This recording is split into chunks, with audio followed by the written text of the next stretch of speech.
Bab ke-8. Kebohongan. POV Tanya. Papa kemana? Sih, Ma. Katanya mau ke kantor. Dila tungguin gak ada. Papa itu datang. Ma. Kesal putriku sambil melempar tasnya dan langsung merebahkan tubuhnya di sofa. Capek ya, sayang? Tanyaku. Capek banget, Ma. Jawabnya. Kasihan memang putriku yang cantik ini harus kelelahan mengurus kantor. Tadi itu, Papa bilang sama Mama mau ketemu teman bisnis. Rekan bisnis Papa. Ada acara peresmian kantor.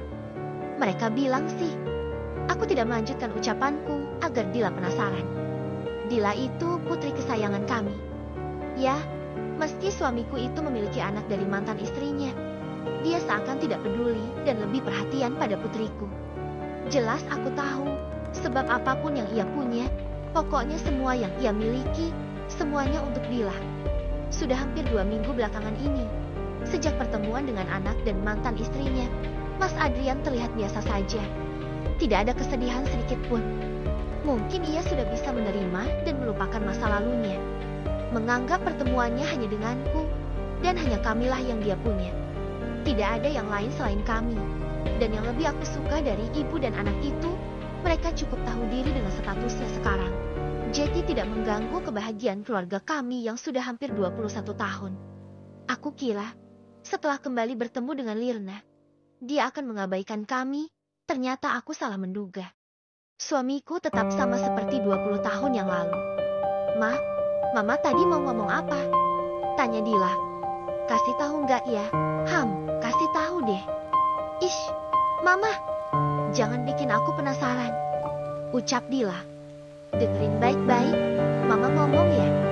Dila mengangguk. Kamu itu mau dijodohin sama Lingga. Lingga Prasetyo, putra Pak Bram Prasetyo. Lingga itu pengusaha muda. Sayang, tahu kamu, dia juga akan memimpin kantornya sendiri. Kantornya baru saja diresmikan hari ini. Dila membulatkan matanya. Mungkin dia kaget. Sayang, dengar, Mama, selain muda dan sukses, dia juga sangat tampan. Pokoknya dia jodoh sempurna buat kamu.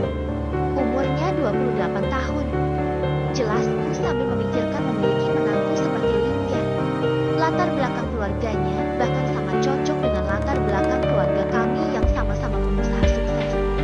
Ya Tuhan, Mama, aku ini masih muda. Masa depanku masih panjang. Dila memelipkan keningnya. Jangan pikirkan masa depan kamu kalau menikah dengan pengusaha sukses. Hidupmu, masa depanmu, sudah jelas berada di genggaman tangan. Sudah jangan mendebat. Lusa mereka akan datang. Tidak ada bantahan. Lagi pula sekarang kamu boleh menolak. Mama yakin setelah kamu bertemu dengannya, kamu yang tidak sabar untuk segera menikah dengan Lingga. Tahu kamu kenapa? Dila hanya menggeleng. Karena Lingga adalah pria idaman wanita dan menantu idaman mertua. Lanjutku. Terserah, Mama deh. Dila mau masuk kamar dulu. Capek. Ucapnya seraya bangun dari duduknya dan beranjak. Ma, bangun. Kok tidur di luar? Pindah ke kamar. Mas Adrian menepuk wajahku. Rupanya aku sampai tertidur di sofa karena menunggu suami pulang. Papa sudah pulang. Ucapku sambil mengucek mata. Sudah, sayang. Ayo pindah. Ajak Mas Adrian. Suamiku memang sangat perhatian. Senang banget. Aku dan Dila menjadi prioritas Mas Adrian. Untung Lirna itu pergi meninggalkan Mas Adrian. Sehingga dia hanya milikku seutuhnya. Tidak ada kata berbagi. Dila sudah pulang? Tanya Mas Adrian. Sudah dong, sudah pulang dari sore tadi. Dia nanyain. Papa, jawabku sambil melangkah ke kamar. Lusa, keluarga Pak Bram mau datang ke rumah kita. Mama persiapkan sesuatu untuk menyambutnya. Jangan sampai bikin Papa malu. Ucap Mas Adrian sambil melepas pakaian setelah sampai di kamar. Aku mengunci pintu kamar, lalu membaringkan tubuh di ranjang, hendak melanjutkan tidur yang sempat terbangun karena harus berpindah tempat. Sejak kapan Mama itu bikin malu? Papa? Sudah, Papa tenang saja. Mama akan masakin makan malam spesial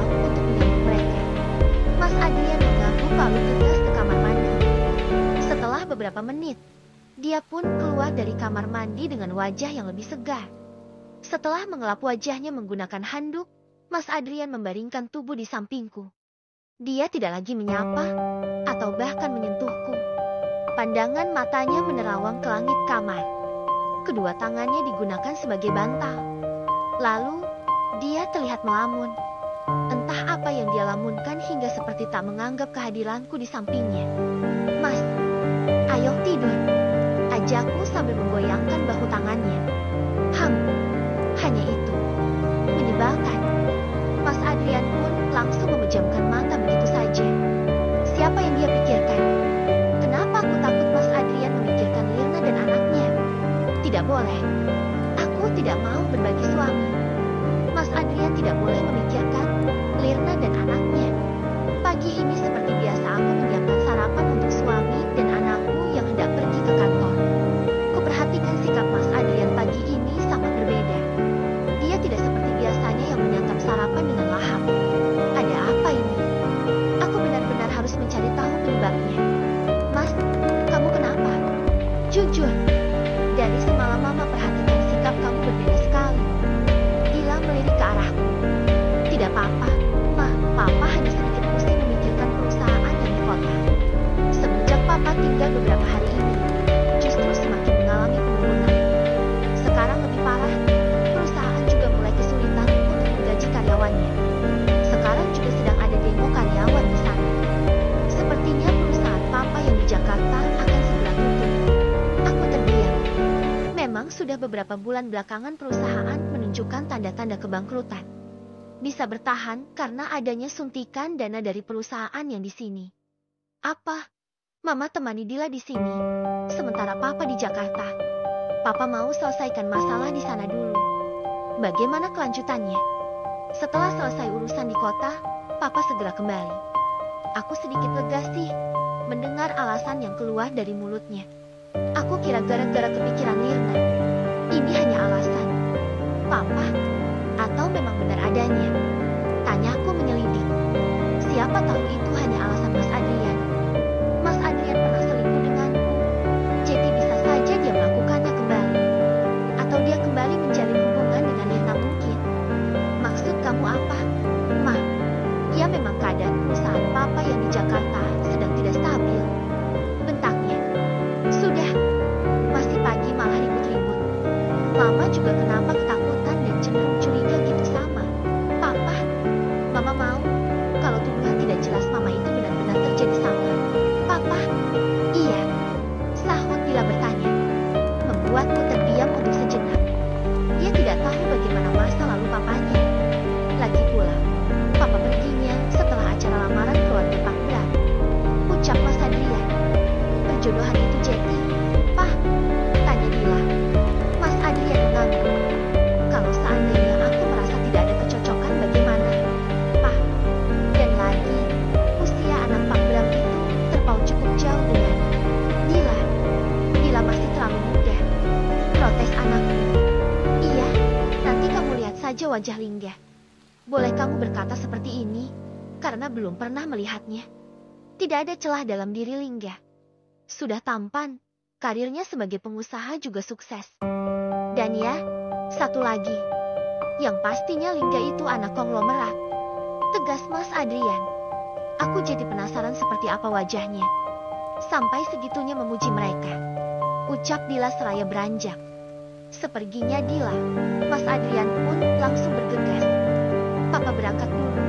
Ma, ada janji bertemu Pak Ronald. Pak Ronald yang bertanggung jawab saat Mas Adrian tidak berada di kantor.